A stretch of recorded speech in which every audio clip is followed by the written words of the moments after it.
Étienne Troubat, je suis directeur de l'ARACT Bourgogne et délégué régional de l'ANACT.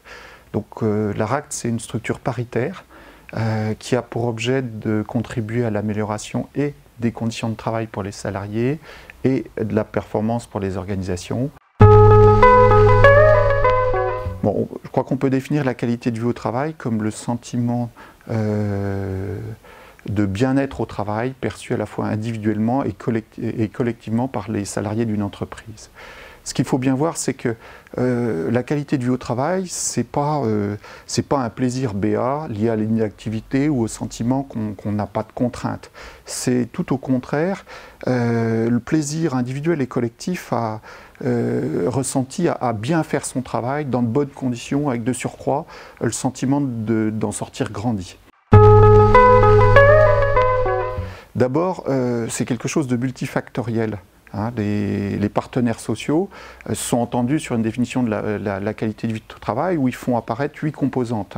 C'est-à-dire que ce n'est pas un élément qui va contribuer seul à la qualité de vie au travail perçue par les salariés.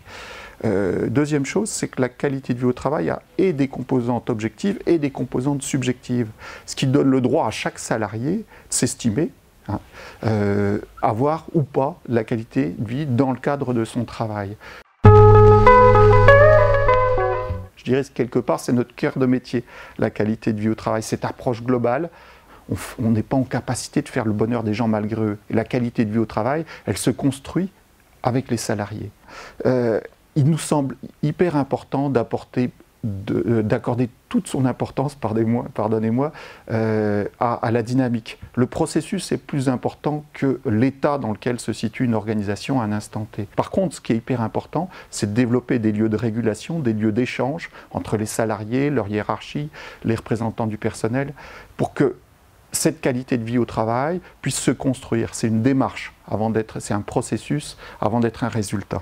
Et on a des outils, on a des références, on sait à peu près comment aller sur ces sujets-là. Pour un CHSCT, j'ai envie de dire, c'est presque rassurant. Par contre, la qualité de vie au travail, c'est pas si simple. Donc il faut là aussi outiller les acteurs et notamment le CHSCT.